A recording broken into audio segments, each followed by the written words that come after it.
बिस्मिल्लाहिर्रहमानिर्रहीम। ARY news के senior तरीन सहाफ़ी सैयद इकरारुल हसन साहब भी मान गए हैं कि जो पावर और जो सोशल मीडिया पावर और जो स्ट्रीट पावर तहरीक लब्बैक पाकिस्तान के पास है वो ना तो PTI के पास है और ना ही किसी और पार्टी के पास है। आप लोगों के साथ उनका सारा बयान सबूत के साथ शेयर करूँगा। आप लोग वीडियो की स्क्रीन के ऊपर सैयद इकरारुल हसन साहब के ऑफिशियल ट्विटर अकाउंट के एक ट्वीट की तस्वीर देख रहे हैं। इसमें उन्होंने लिखा कि इस ग्रेट गेम के सबसे अहम प्लेयर अब मैदान में उतरे हैं। तहरीक लब्बैक पाकिस्तान जैसी स्ट्रीट पावर ना तो किसी और के पास है और ना ही सोशल मीडिया की कुव्वत। आप इनके नज़रिए और इस नज़रिए के तरीक़े नफाज से इख्तलाफात कर सकते हैं, लेकिन आने वाले दिनों में तहरीक लब्बैक का किरदार फैसला कुन होगा।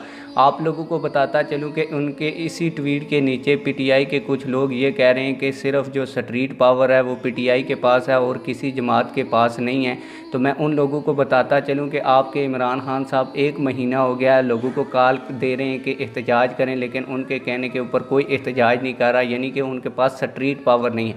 यहीं पे अगर तहरीक लब्बैक पाकिस्तान के कायदीन जेलों में होकर भी तहरीक लब्बैक पाकिस्तान के कारकुनान को मैदान लगाने का कहें और अपनी स्ट्रीट पावर दिखाने का कहें, तो तहरीक लब्बैक पाकिस्तान के जो कारकुनान हैं वो बग़ैर कायदीन के भी एक बड़ा मैदान सजा सकते हैं और एक बड़ा धरना, एक बड़ा जलसा कॉन्टेस्ट कर सकते हैं। अब आप लोगों की इस हवाले से क्या राय है, कमेंट सेक्शन में अपनी राय का ज़रूर इजहार करें। मिलते हैं किसी और वीडियो में। अल्लाह हाफिज़।